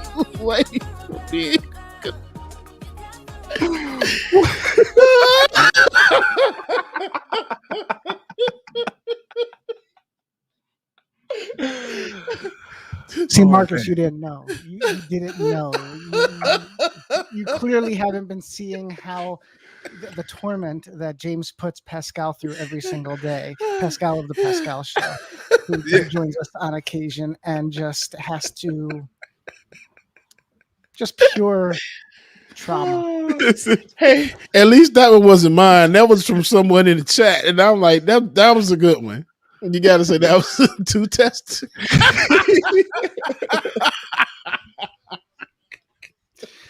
So I'm going to stay on just with my avatar because my camera's not set up right, unfortunately, this morning. But good morning, everyone. Ben is working on coming back in an amateur. Well, not amateur, but he won't have his good camera with him when he comes back, unfortunately. Georgia Electricity is playing games in the neighborhood. But we do have a couple of clips, and we're going to move on to the lighter side before the after party. So yes. Let's go from the light / serious to just the pure stupid. Everyone knows that Gavin Newsom survived his recall election. Yes. And Ben Shapiro seems to think that this is cause for secession. So on a national level, why should we care about California? Because what it actually presages is not just politics in California. What it presages is a question, whether we actually do want to remain part of the same body politic. If we do want to remain part of the same body politic, we're going to have to construct a system of a federal governance in which Texas can be Texas and California can be California. However, California has to let Texas be Texas. And herein lies the rub, because the federal government has no interest, when run by Democrats, in allowing Texas to be Texas. They would like Texas to be California. And if that's the case, what you're going to end up with is a fairly ugly split between states that wish to be left alone and states that wish to run their business from the top level of the federal government. I think this is why you're hearing so much talk these days about a quote-unquote civil war, or talk about secession, or talk about the country breaking apart. It's a serious question. Whenever you form a body politic, which is what happened at the founding and what happened again in the aftermath of the Civil War, if you form a body politic, you have to decide whether you wish to remain part of the same country. And if so, what common rules can you hold at the top level that everybody can agree to? Well, if the basic notion of American government is that the federal government's going to make all the rules and it's just going to be a struggle for the power of the one ring, then this country is not going to last this way. It is just not. And maybe then the best hope for a lot of conservatives and maybe for a lot of liberals, depending on who's in control of that federal government, is a friendly separation. That is what that foresages. And not that California is the wave of the future, but that California and its polarization is the wave of the future. And that we're going to get, I promise you, in the aftermath of this, real estate values in Florida are going to go up. Real estate values in Arizona, in Texas, in Nevada, they're going to go up because Republicans are going to continue leaving. And maybe that's what the California politicians want. So be it. Okay, is that enough? Oh my gosh, because he was annoying as hell, bro. Oh my gosh. It's always too much with. You see, when you're looking at the body politic and the immigration of the country. No, California wants to be Texas, and Texas wants to be California. And what we're gonna do is shut up. If somebody said in chat, he looks like his feet are not touching the ground. He's kicking the whole way. He's kicking the whole way. Definitely, He's definitely short. There's no. Oh doubt yeah. about that. Oh, he is. Yeah. Which the thing is too is like, okay, what Ben is failing to understand, right? It's good that he mentioned the Ring of Mordor, but you need to get some hobbits to get it there, right? Okay. That's I'll say this, it's frustrating. You know, like I went to school for political science, and there's a whole bunch of people who just take those words and they throw it into some word salad like this stuff to sound smart. And that's his whole shtick. This is his whole thing. Let me talk real fast in my nasally voice, and people think I'm smart. I say words like the body politic. They say country, fool. We know what you're talking about. And you're absolutely right, Marcus. They try to get that fast talk so it'll try to go over your head, but you're not fooling us, man. You're not. It's not going to work, buddy. Go take a little short stuff and go kick somewhere else, okay? Go kick some rocks. Y'all remember? I mean, I think it still exists. I just don't think it's really caught any wind because California is the state that California is. But you remember there was a petition or a movement in California for New California to divide the state into two. Yes. Yeah. As recently as like a year or two ago. Well, that's the thing. Yeah, California. There's been the split, and there's also been the from the left. The two actually split California off in the similar way that Texas wants to come, split off from the right. But also too, it's like Texas has not only considered itself its own country, but has tried to make itself its own country since I've been alive. Right. Absolutely. Like this ain't new. And the only split that California is going to have is when it splits off the rest of the United States and floats off the sea. But that's a story for another day. Okay. That beachfront property in Arizona opening up, baby. Okay, baby. Well, Shapiro is not the only white man on the right upset right now. I mean, by a long shot, but the Daily Wire seems to have multiple. I think Ben Shapiro is actually in this clip, just kind of sitting in some kind of flashy suit alongside the rest of these people at this roundtable thing. But I guess Daily Wire has a show called Backstage or Backstage Live. And they had some thoughts on what Barack Obama has done to rock and roll. Man, this clip. There we go. Roll is a public health question. Rock and roll's over. You're still talking about rock and roll as though Barack Obama didn't happen. Honestly, it's for another day, but Barack Obama destroyed rock and roll. You have convinced me of this. There was rock and roll, then there was Barack Obama. Now there is no rock and roll. Yep. So he did something good. But because rock and roll was about white male angst. White male teenage angst. Yeah. And then Barack Obama came And along stealing a and lot said of his that tropes from better black music. Yeah, then, really. well, Barack Obama came along and said young white men aren't allowed to have angst. Yeah. They're not allowed to basically express their dissatisfaction because they're so toxic. Yeah. And so truly rock and roll just stopped. Yeah, I think you're right. Rock and roll just stopped. Wait, because I mean, like Chuck Berry. Hello. Dad's back. Oh, dang it, Marcus, we got to act right now. Well, David put me behind the Chiron. Right, and now it's like, there we go. Now we can see you. Shout out to that power grid coming back as quickly as it did. Thank y'all for holding it down. What did I miss? Rock music is white music, and Barack Obama destroyed it. I think that's And the short man talking about California want to be Texas, and Texas is going to be California. That's it. Nothing much really. Just normal Republican and conservative talking points, making sense. Oh, Yeah.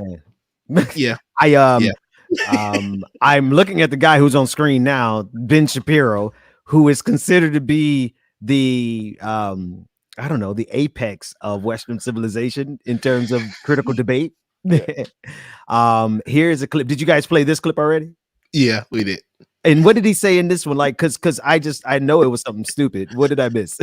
California wants to be Texas, and Texas will be California. Oh, that's what Prince Imperial said. Oh. If California thinks that it can push over and take over the United States, it understand the body politic. Texas will not understand like that.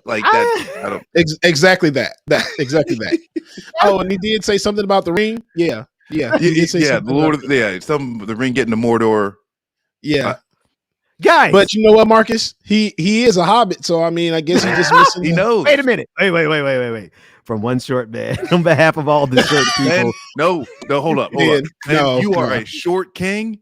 Do not put yourself into the same category as these manlets. Okay, there is a fine line. Do not do that to yourself, brother. You're better than this. Ben. Okay, don't do it, Ben. You are a short king. This is like 4'8". Ben Spro about 4'8", 4'9". Man, you at least like 5'2", 5'3". Let me stop. The spirit inside of him is incel level. Take it, man. Listen, technology is both our tool and the bane of our existence here. But I thank the audience for their patience. And Marcus, I want to thank you, man. And actually, I want you to stay around because I'm not sure if the grid is going to go out on me again. But we're getting ready to hit the after party at the 10 o'clock hour. Patreon.com/the BPD show, or rather, correction, Patreon.com/like it or not to get access to any of the after party. It doesn't matter who you are a patron of, you get access to it. And that's where we really let our proverbial hair down. Marcus, you can let your hair down. That said, 2 o'clock today, though, you are going to be live on Twitch with Left Flank Vets. How can people get there and participate and support your show, man? So twitch.tv/Left Flank Vets. We are also, Twitter is our kind of like main squeeze. Is that's like where we have the most fun and doing engagement, even with politicians or just making memes. But go on the Bird app and at Left Flank Vets. But we're also on Instagram, Facebook, but also YouTube videos. Left Flank Vets, we got it all. Please check us out. Like, follow, hit the bell, do all the things, right? And that is today that's every day at 2 p.m. Every day Eastern. I try be there at 2 p.m. Eastern. Afternoons, talking about the focus of power, what's happening under the Capitol Dome. And then in the evenings from 8 to 11 Eastern time, we're getting into, all the favorite news stories of the day, giving our perspective. And everything like that.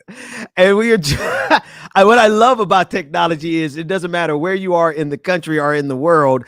We are joined by Pascal of the Pascal Show, who coincidentally I was getting ready to plug your 10 o'clock Eastern show, brother Pascal. What it do, man? How fitting. What's up, man? I felt like I had to grace my height onto the show today.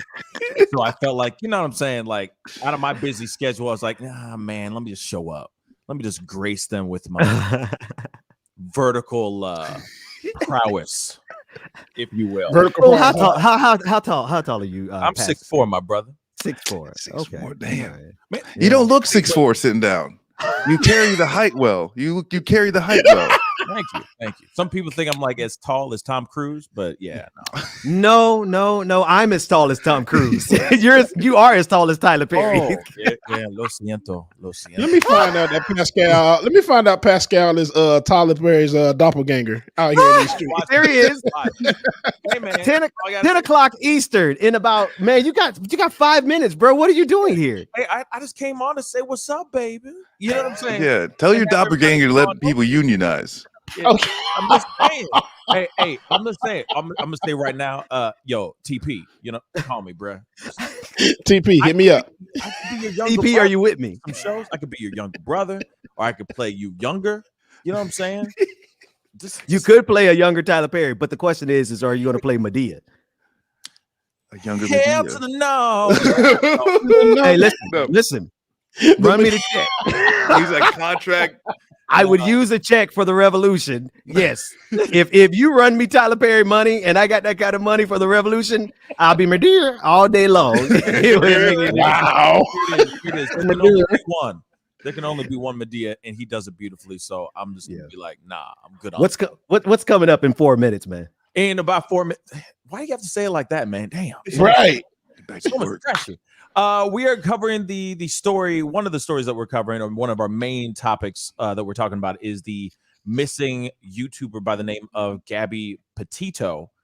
She went on a cross-country trip with her boyfriend. Her boyfriend came back home, sans her, and is refusing to Heard work about that too. with cops to investigate on why she is suddenly missing. So we are going to do a very deep dive into that story. So y'all got to hop over and talk about this with us, because it'll be a lot of fun after you do what you're doing over here on Like It or Not, of course. That's it. Right. That's it. Hey, Listen. Pascal. Oh, here we go. Damn. See, I feel like if I come on like really, really shortly, then he won't do nothing, and then he always catch me. Go Here we ahead. go. Now you may have already heard it, but we don't know yet. But I'm gonna tell it again anyway because it was a good one. What did they give Tickle Me Elmo before he left the factory? Tickle Me Elmo. Yep. What did they give him before he left the factory? I'm trying to figure it out, like Sesame Street, Tickle Me Elmo. I have no 2 idea. testicles. Can I leave now? Wait, 2 tests. 2 test. Tickle me Elmo, but Benjamin. Y'all know being short, it went over his head. So Marcus, I tried to tell you, torment and torture. Pascal, what? No, does he put you through every single day? that did go over my head. Right over Tickle Me Elmo. Because Tickle Me Elmo? I get the tickles. I get the tickles. It went over my head because when you talk about testicles, I'm thinking about Nicki Minaj. Yeah. So There's somebody that said that's Nicki Minaj's friend's cousin. Yeah. It's a joke for the time, but it's not a joke of the time. Right. It is a dad joke. And with that, Pascal, put that promo on the screen one more time. 10 o'clock Eastern time, the Pascal show. It's happening any second now. And then this afternoon at 2 p.m. Eastern, you have Left Flank Vets with our brother Marcus from Another Mother. Gentlemen, hey, thanks for hanging out with us, y'all. By the way, we appreciate y'all. Hey, Marcus, don't go nowhere because my power grid might go out again. Yeah, and I want to know what's over there. You petting a cat or something, my brother Marcus? Oh yeah, well I'm trying to get him to get up in here because furry bowl. So I'm just wondering what the furry bowl is. I'm trying to. I was wondering if that was a secret signal to the revolution. Y'all see the cat up there right now. Real quick. Y'all are stupid. Now I'm like, please, cat, come here, cat. Can you just not make me look like an idiot, please? And he's like, nah. I can't say it. Hey, He's James, telling me right now. Take us to the after party. I got a cat. Take us to the after party, James. Pascal, we'll see you in a minute. And Marcus, don't go anywhere. But everybody, 10 o'clock Eastern, the Pascal show, 2 p.m. Eastern. Left Flank Bets. James, it's in your hands. The after party is coming up next.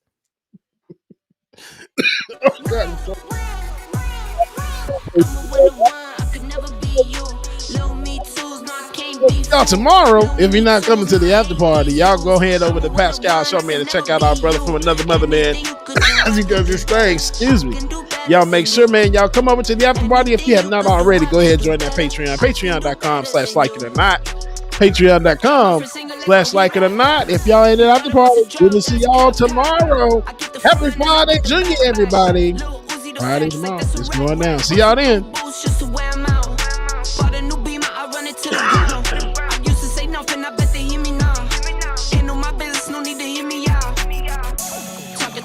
Say less. If it's less than the check, say less. If you can say it best, say less. I'm taking all best, say less. Talking too much, say less. If it's less than the check, say less. If you can say it best, say less. I'm taking all best, say less. I'm a 1-to-1, I could never be you. Little me tools, no, I can't be fooled. Little me tools, no, I hate these. Tiger, this is NHBD Nick. NHBD Nick. I can do better. I can do better than you. Anything you could do, I can do better. I can do better than you. Yeah, I could never borrow from no man. How you talking ownership and no land? I got my roll on, now rolling. I drive on my cars like they're stolen. You got on it, put your homies out for ransom. I got on it, put my homies on the program. Girls to me in my DM tryna link up.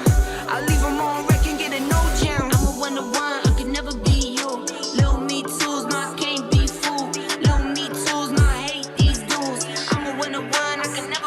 Sticks and stones may break my